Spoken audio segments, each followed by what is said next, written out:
"You're under arrest." She didn't scream. She didn't cry. She just looked Officer Coyle dead in the eyes as he pulled the bag of white powder from her trunk and whispered, "You just made the worst mistake of your career." At first, they laughed. Thought she was bluffing. Just another late-night arrest, another name, another charge. But they had no idea, she was a CIA operative. And every second they gloated, was another second closer to their downfall. Stick around because in the next few minutes, you'll watch a quiet woman turn a police department inside out, and bring justice in a way they never saw coming. If this story moved you, made you think, or made you feel, don't forget to like, leave a comment, and subscribe to the channel.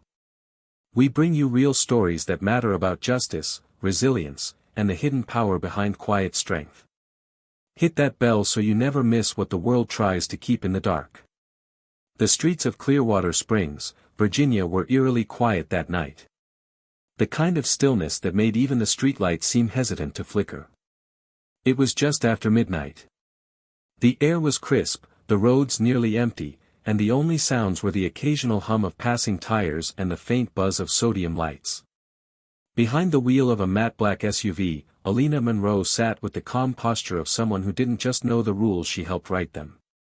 Dressed in a fitted jacket and slacks, her presence was composed, clean, and efficient. She glanced at the dash clock, 12:03 a.m. Another long day, another successful mission nearing its end. Alina wasn't just anyone. To the people of Clearwater Springs, she was an anonymous resident, just another woman living in a quiet cul-de-sac. But in truth, she was an active field operative for a covert branch of national intelligence. The kind that doesn't appear in government directories. Her time in this small town was supposed to be wrapping up, uneventfully. Until the red and blue lights exploded behind her. The glow filled her rearview mirror in sudden, blinding bursts. Then came the high-pitched siren, a mechanical screech that split through the silence like a blade. Alina's heart didn't skip. It didn't race. She'd been through worse. Much worse. She signaled calmly, pulled to the side of the road, and turned off her engine.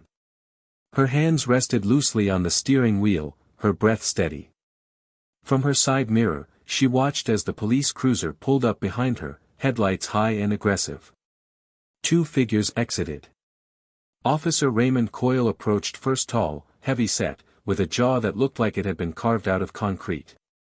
His partner, Officer Dean Rucker, was shorter but stockier, his boots thudding against the pavement with the weight of authority. Both wore the navy blue uniforms of the Clearwater Springs Police Department, and both walked like they owned the night. "Good evening, ma'am," Officer Coyle said, shining his flashlight through her window. The beam sliced across her face, her dashboard, and the back seat like it was searching for an excuse. "You know why we stopped you tonight?" Alina's eyes didn't flinch. "No, officer. I wasn't speeding, and I came to a full stop at the intersection back there." Coyle's mouth twitched into a smirk. "Actually, you failed to stop. That's a moving violation." "I'm certain I stopped," Alina replied, her voice level, unbothered. Her tone was assertive, but not confrontational. It was the voice of someone who knew her rights and also knew when not to provoke. "License and registration," he snapped suddenly, cutting her off.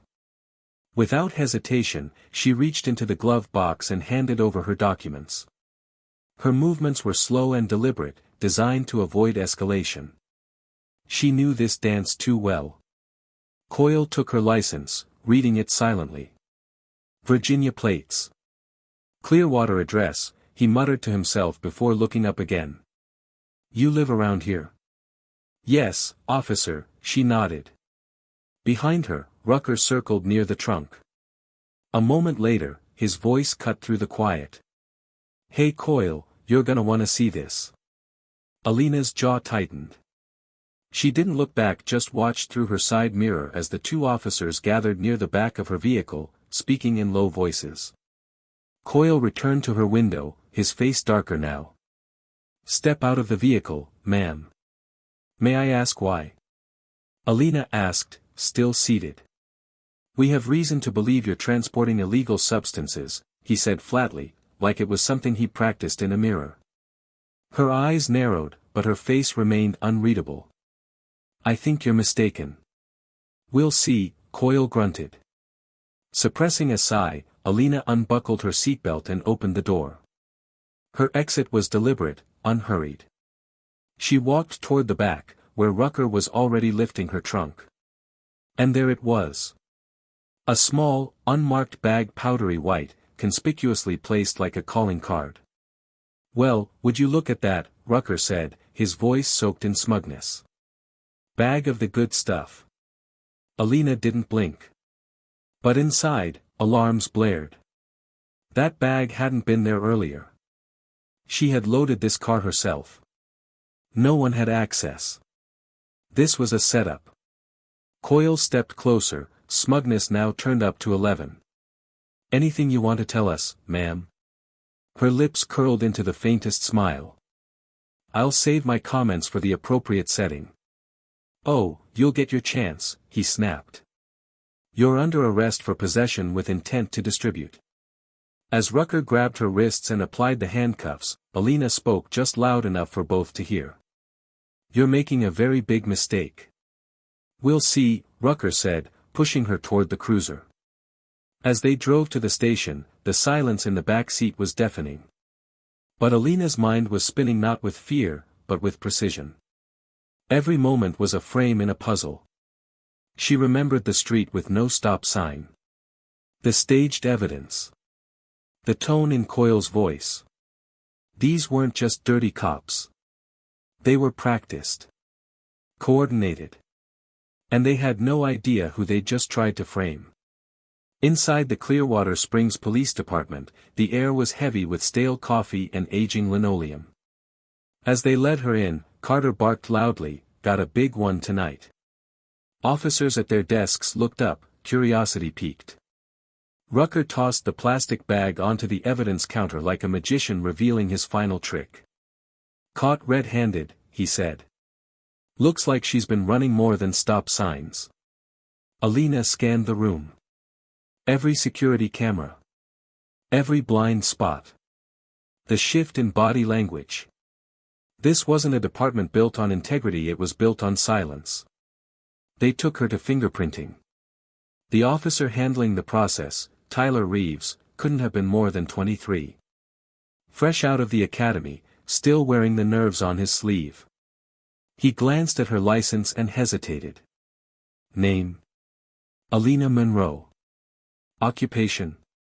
She paused for just a second. Consultant.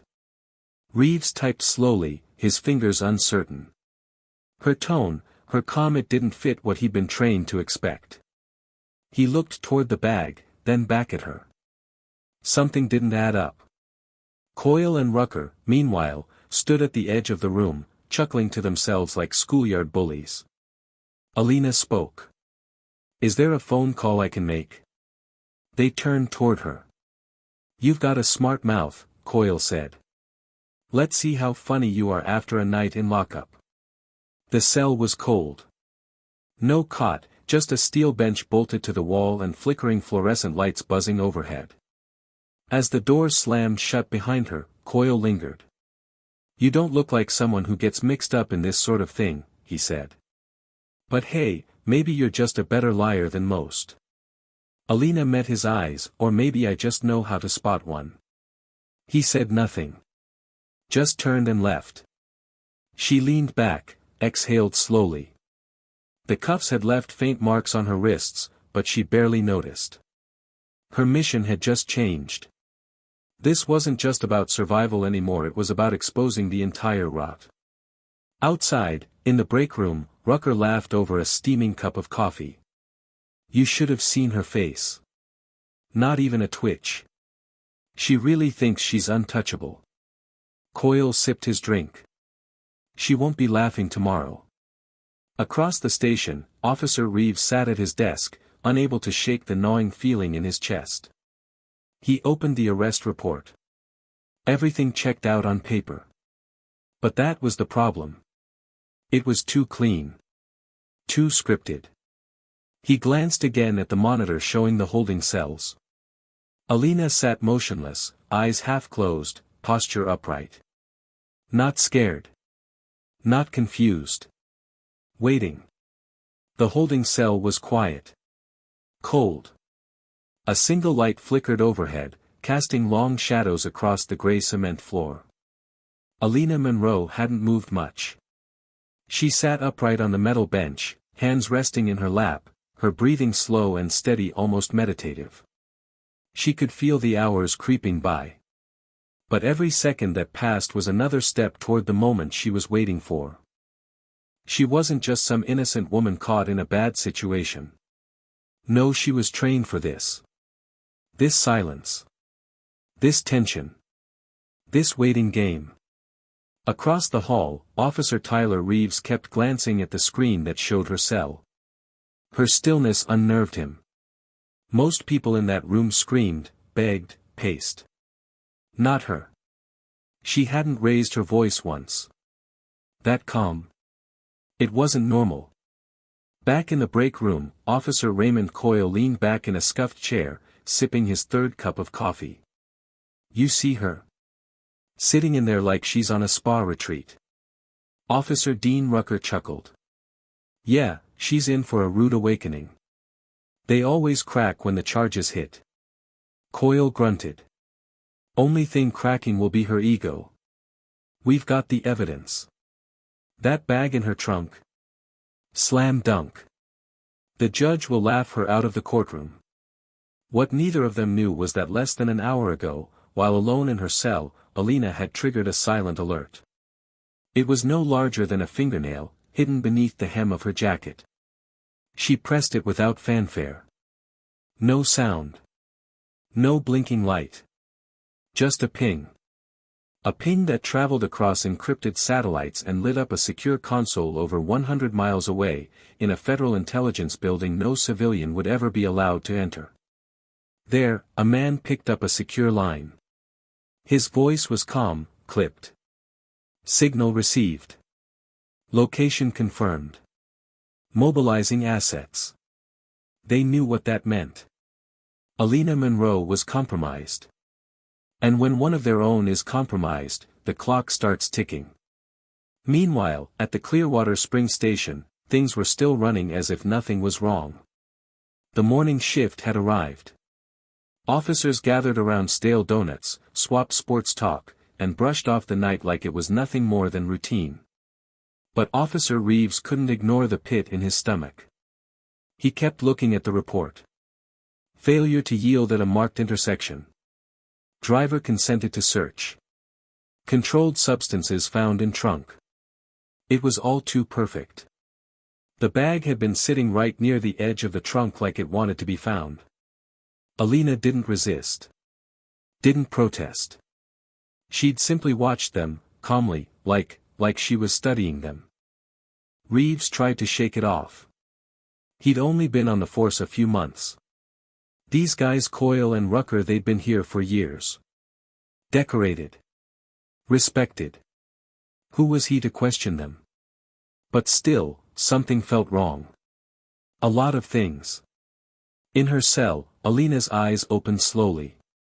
Her body still. Her mind sharp. She had memorized the steps of every officer on the night shift. The sound of boots. The pause at the water cooler. The change in tone when calls came in. Everything mattered. The camera above her door, an old model. Probably analog. Probably unsecured.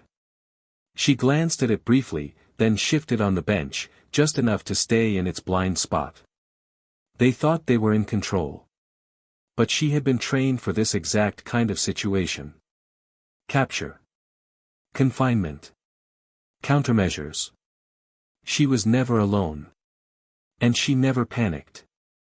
Outside the holding cell corridor, Officer Reeves paced. Back and forth. Finally, he stopped in front of her cell. He took a breath. Miss Monroe, he said.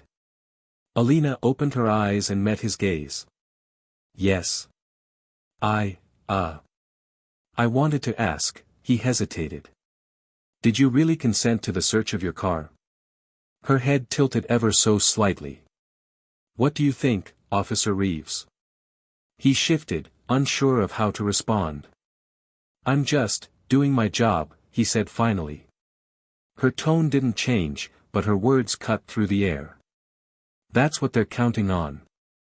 That you'll look the other way. Reeves flinched. Not visibly. But something in his eyes shifted. He stepped back, his grip tightening around his belt.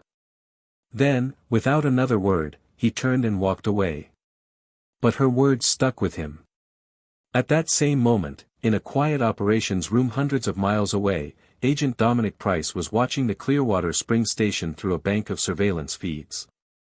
Talia's no, Alina's face was lit by a grainy grayscale image. But even in low resolution, her posture was unmistakable. She was ready. Price turned to his team. She set the trap. Now we wait. Back at the station, Coyle and Rucker were still relaxed. Maybe too relaxed. Reeves is acting weird, Rucker muttered between bites of his breakfast burrito. Coyle laughed. Kid's soft. Probably never seen a real bust before. He'll learn. Rucker shrugged. Just saying. Maybe keep an eye on him. Coyle waved it off. Doesn't matter. We've got the bag. We've got the arrest. No witnesses. No holes. She's going down. But a crack had already begun forming. And it was about to spread. In the corner of the station, Reeves sat at his computer, staring at the digital file. Her employment history was vague, independent consultant, and no employer listed. A civilian would have moved past that. Reeves didn't. He started digging. Arrest reports. Records tied to past cases handled by Coyle and Rucker. Same script. Same setup. Same demographic. It wasn't a coincidence. He opened a secure email portal, one that routed messages through encrypted channels. To unknown recipient at secure.us.gov. Subject, urgent, possible misconduct. Body, there's something wrong at this station. I don't know who else to tell. Please help.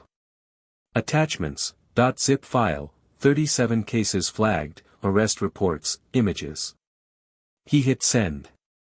And sat back. Heart pounding. Minutes later, at a federal command center in Richmond, the message was decrypted and read by the right pair of eyes. Within 10 minutes, 3 unmarked sedans were dispatched to Clearwater Springs. The agents inside were quiet. Focused. They knew what they were walking into. They weren't coming to negotiate. They were coming to end it. Back at the precinct, Alina sat quietly, her eyes now fixed on the faint rays of morning sun bleeding through the small, high-placed window in her cell. It was almost time. She could feel the shift in the air. They didn't pull her over because she rolled past a stop sign. There was no stop sign. And they knew that. They didn't pull her over because she looked suspicious. They pulled her over because of the color of her skin, because she was black, alone, in an expensive SUV, on a quiet street, after midnight. To Officers Coyle and Rucker, that was all they needed. It wasn't about the law. It was about what she looked like. She wasn't dressed like a criminal. She wasn't nervous. She spoke clearly, respectfully. And that only made it worse. Because in their eyes, a black woman who speaks too confidently, drives too nice a car, asks too many questions. She's uppity. She's hiding something. She's a threat. They had framed people before, but Alina wasn't just any mark. They picked her because she didn't fit their script, and that scared them. Not because she was dangerous. But because she didn't play small. Inside the break room later that night, Rucker said it like a joke. She thought she could talk her way out of it. Typical. Always acting like they're lawyers when they get caught. Coyle just laughed. Let's see how tough she is when the judge sees the bag. They didn't even realize how revealing those words were. It wasn't about what she did. It was about who she was. Because in their world, being black and composed is suspicious. Being black and educated is dangerous. Being black and innocent? Impossible. But what they didn't know, what they never even thought to consider, was that the woman they thought was just another profile was something far bigger than any badge they carried. And she was about to dismantle the entire lie they built their careers on.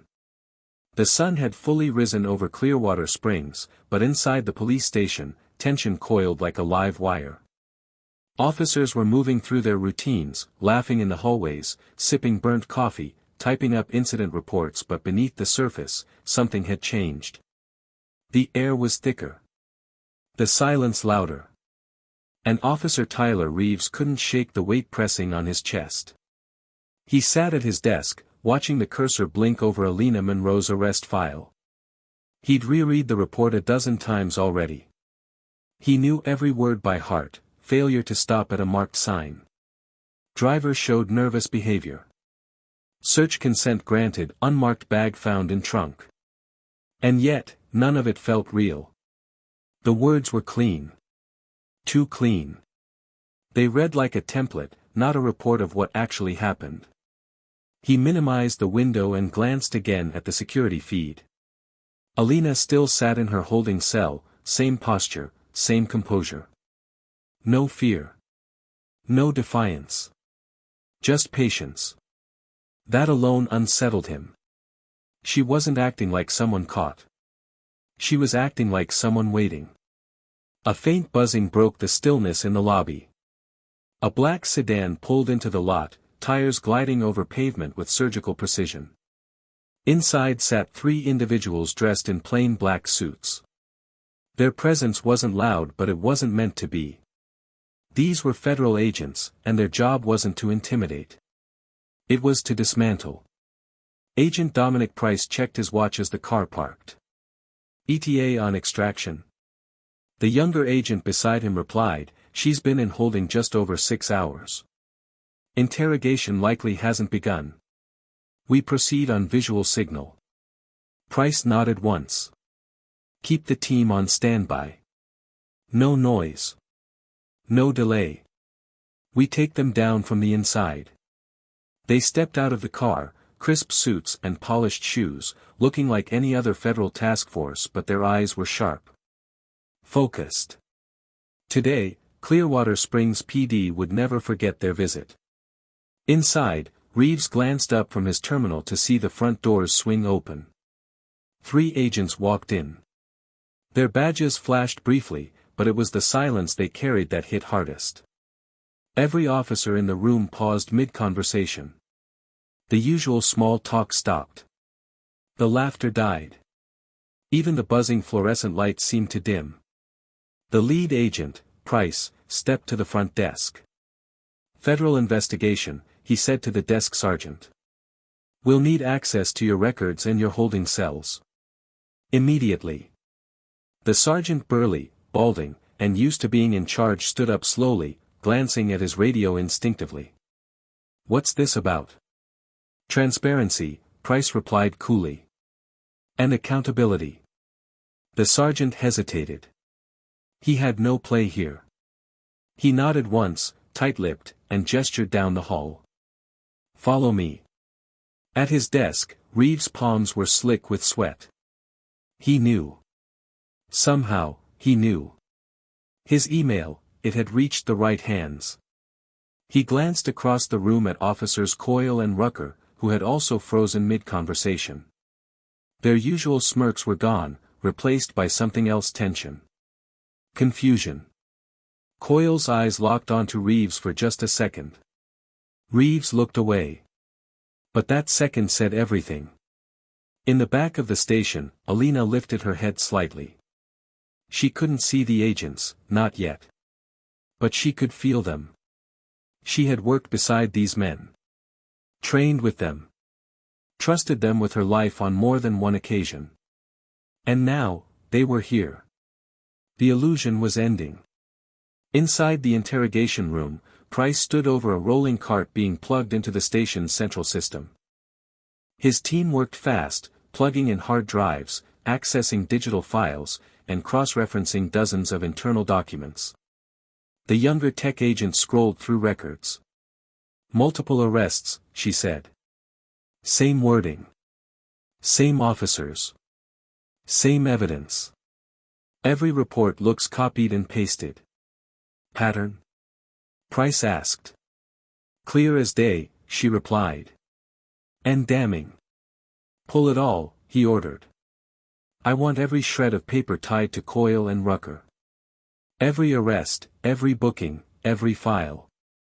Back in the bullpen, Coyle couldn't sit still. He paced. "They're here for her," he muttered under his breath. Rucker leaned against the filing cabinet, arms crossed. "They don't know anything. There's nothing to find." Coyle's voice dropped an octave. "You sure about that?" Neither of them noticed Reeves stepping out of the room. Or the look on his face equal parts fear and resolve. Down the hall, Alina remained still. She could hear movement. Footsteps. The hum of computers. Voices low and clipped. Her team was here. But they wouldn't move until the timing was perfect. She knew that. So she waited. Not much longer now. Outside the cell corridor, Reeves returned, this time walking slower, with purpose. He stopped in front of her door. Alina opened her eyes. "You said they count on people like me," Reeves said quietly. "What did you mean?" Her voice was gentle, but firm. "You know exactly what I meant." Reeves looked away, shame flashing across his face. "It's not that simple." She tilted her head. "It never is. But you're here now. That matters." He clenched his jaw. "If I speak up, they'll come for you," she finished. "Or maybe, you'll finally stop them from doing this to someone else." He didn't answer.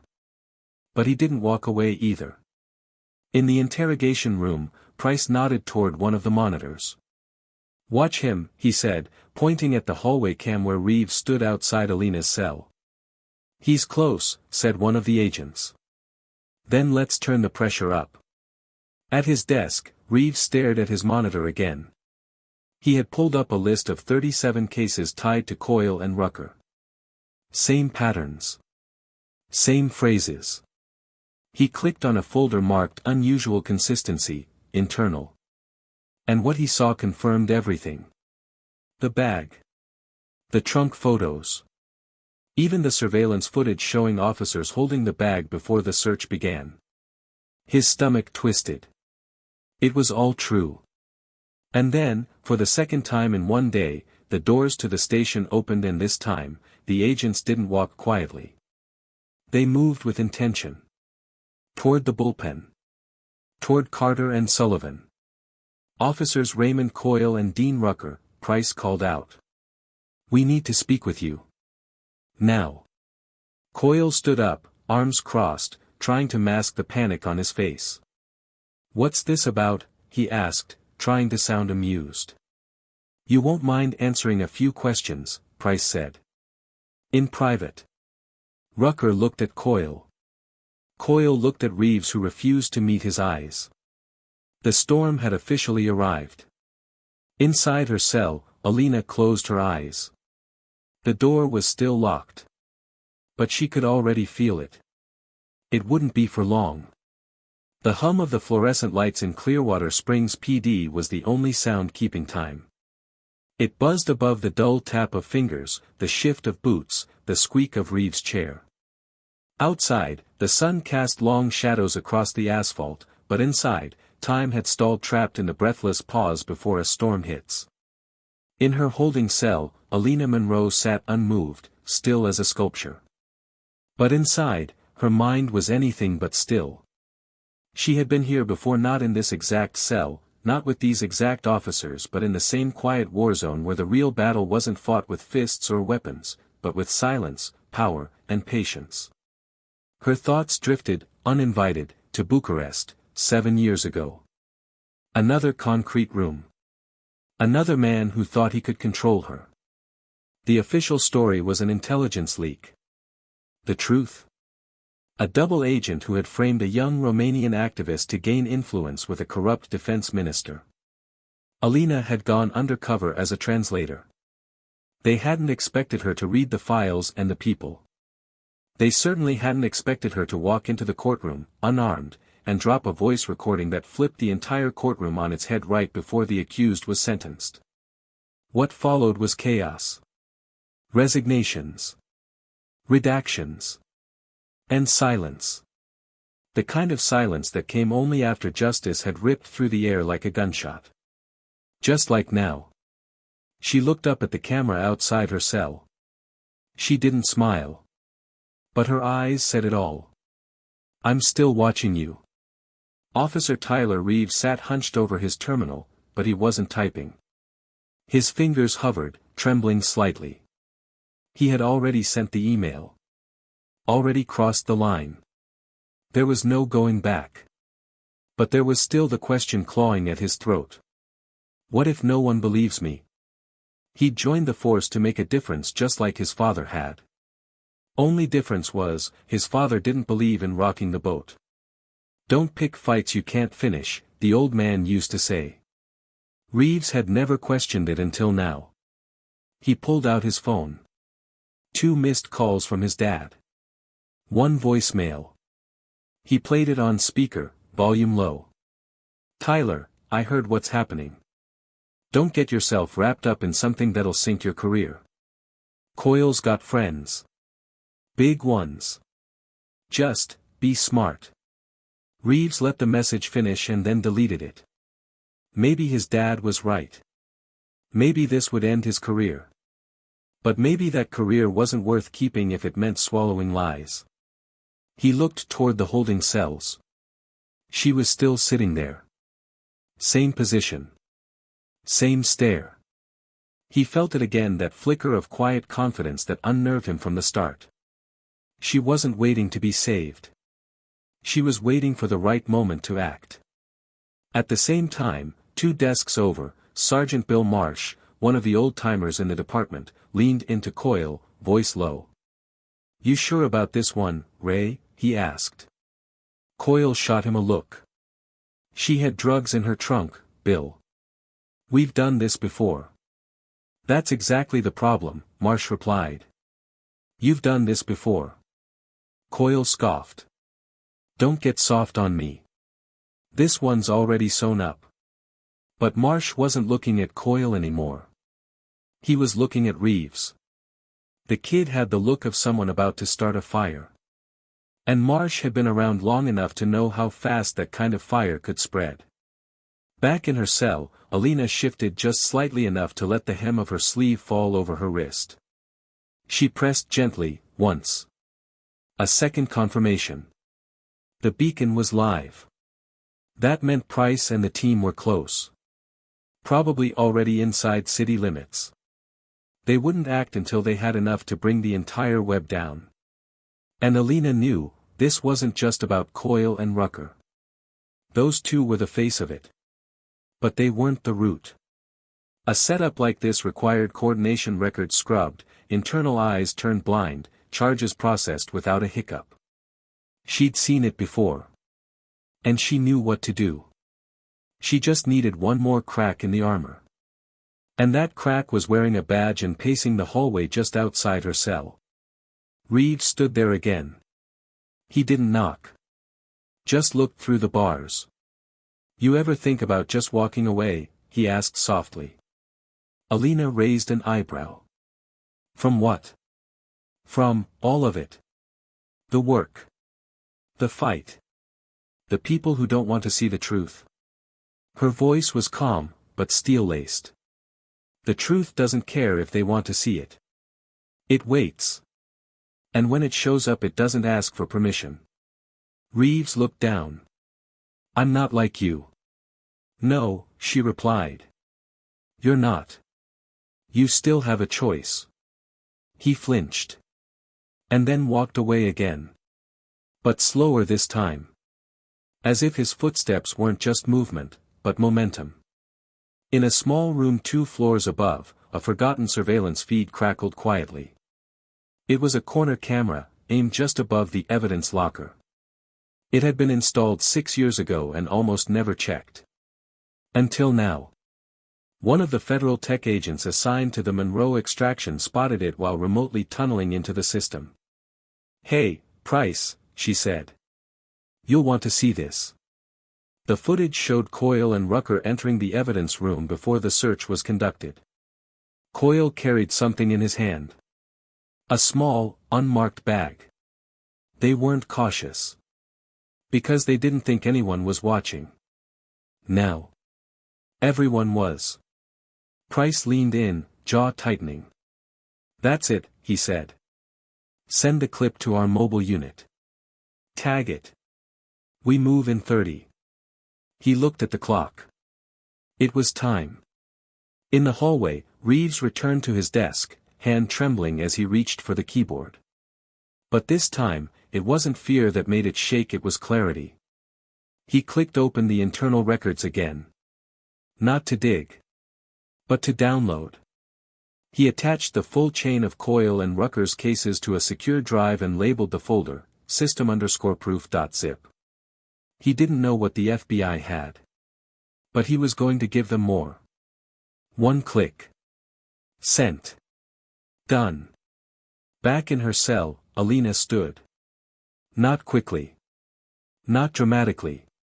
Just enough to feel the cold floor beneath her feet and stretch the tension from her spine. She looked up at the camera again.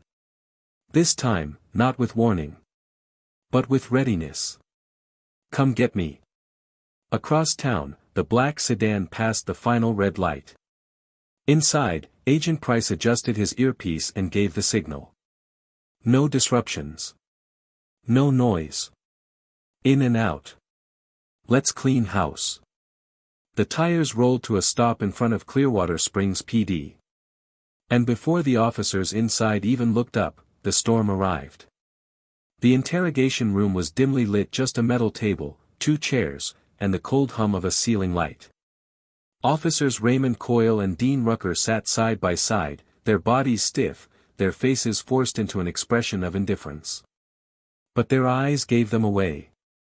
Across from them stood Agent Dominic Price, a folder in one hand, a calm fury in his posture. He didn't need to yell. The weight of the evidence did the shouting for him. He flipped open the folder.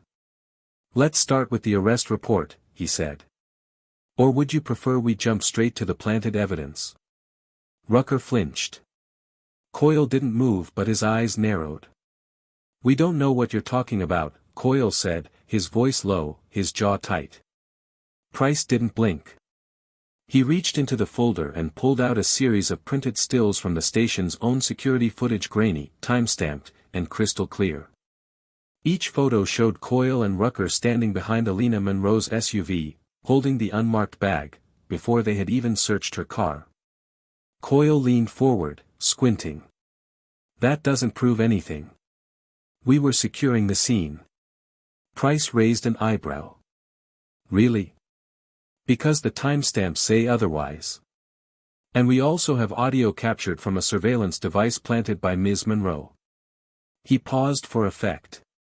"That recording includes your conversation about how easy it would be to make her fit the profile." Rucker turned pale. You can't use that," he stammered. "That's entrapment." Price smiled. "No, Officer Rucker. That's justice." Meanwhile, outside the interrogation room, Officer Tyler Reeves watched from his desk. The bullpen was eerily silent. Officers whispered in corners.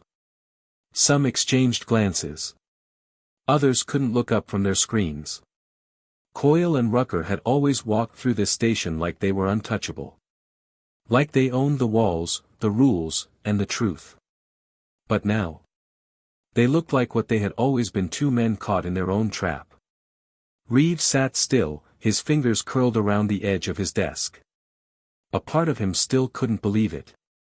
But another part, the deeper part, felt resolved. He had done the right thing. The door to Alina Monroe's cell buzzed. She looked up. A federal agent stepped in, clean-cut, serious expression, eyes soft with respect. "Miss Monroe," he said. "You're free to go." She stood, calm and composed, as if she'd just finished a morning meditation rather than a night in lockup. The agent handed her a folder. Inside were printed reports, evidence logs, and a signed statement confirming the dismissal of all charges. Alina didn't need to read them. She had already written the ending in her mind. As she walked through the station hallway, every officer she passed turned to look. Some out of shock. Some out of shame. Some out of something harder to name, guilt, maybe. Reeves looked up as she passed. Their eyes met. For a second, he opened his mouth, then closed it again. But Alina stopped. Turned. And faced him.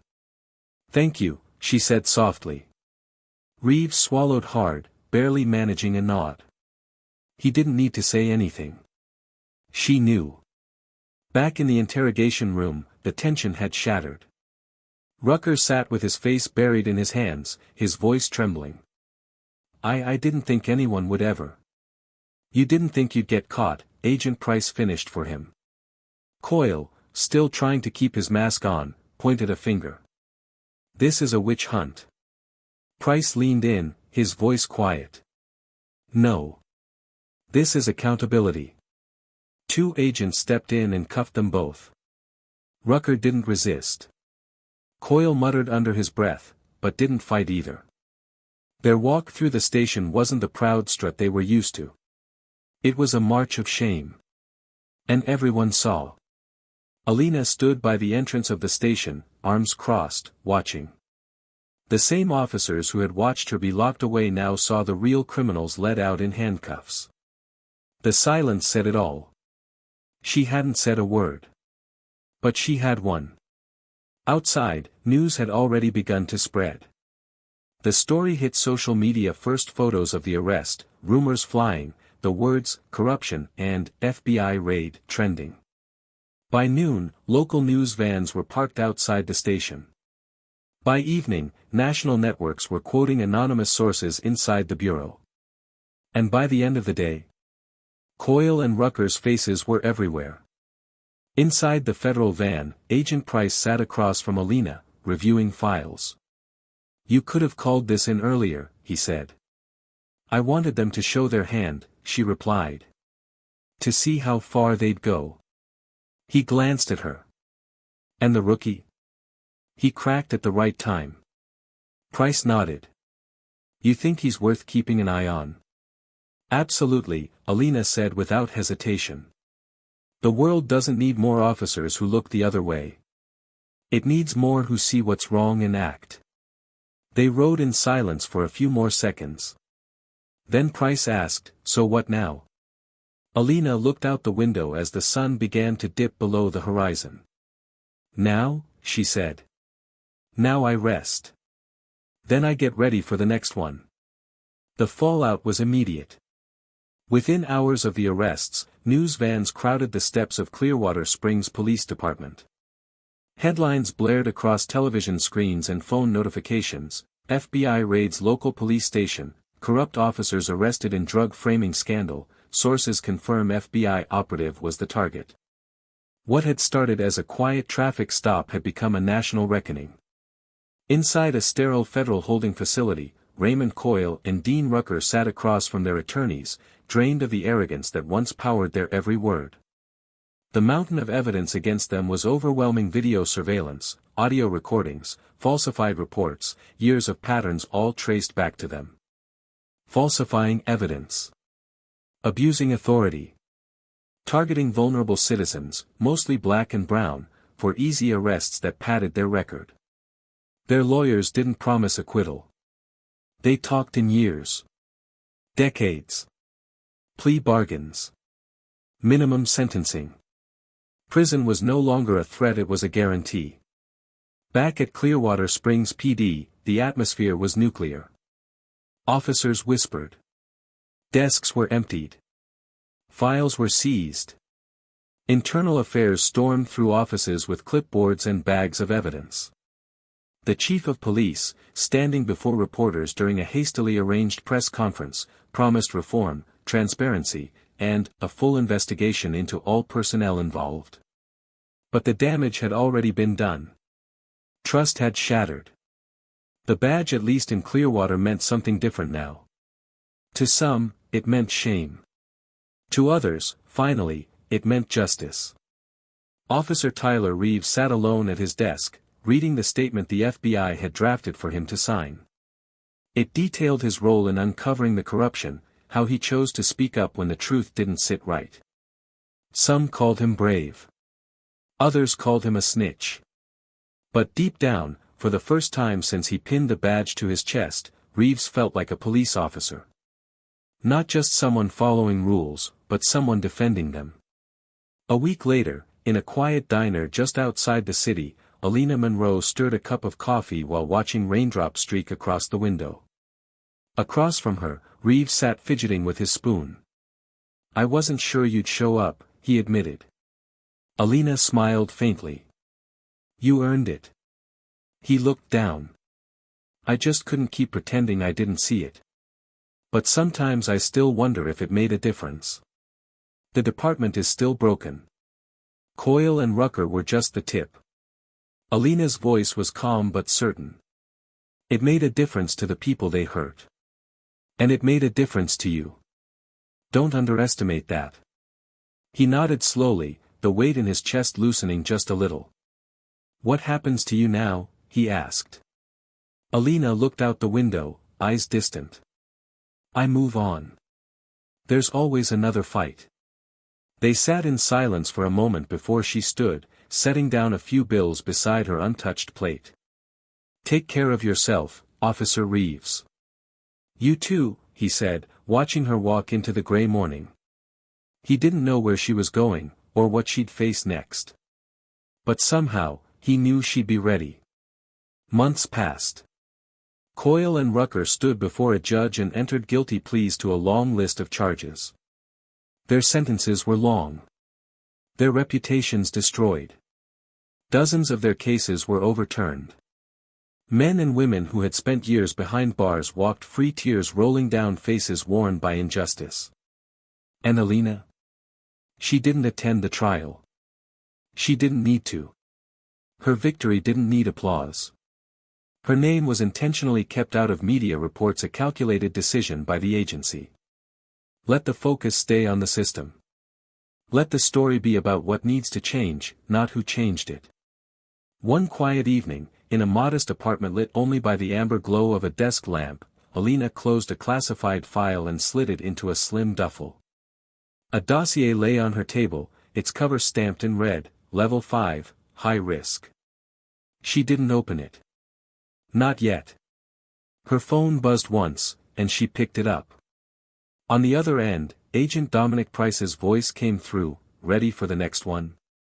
She allowed herself a brief smile. "Always." She slipped on her jacket, zipped up the bag, and walked into the night. Outside, the city moved on, oblivious to the storm she was about to walk into. But for now, for one fleeting moment, justice had been served. And the woman they tried to frame? She was already 2 steps ahead. In a world where power is often abused in the shadows, silence becomes the most dangerous weapon of all. But this story reminds us. The truth doesn't need to shout. Sometimes, it waits. It watches. And when the moment is right, it burns through every lie like fire through paper. Because no matter how careful the cover-up, justice always has a way of finding the light. If this story moved you, made you think, or made you feel, don't forget to like, leave a comment, and subscribe to the channel. We bring you real stories that matter, about justice, resilience, and the hidden power behind quiet strength. Hit that bell so you never miss what the world tries to keep in the dark.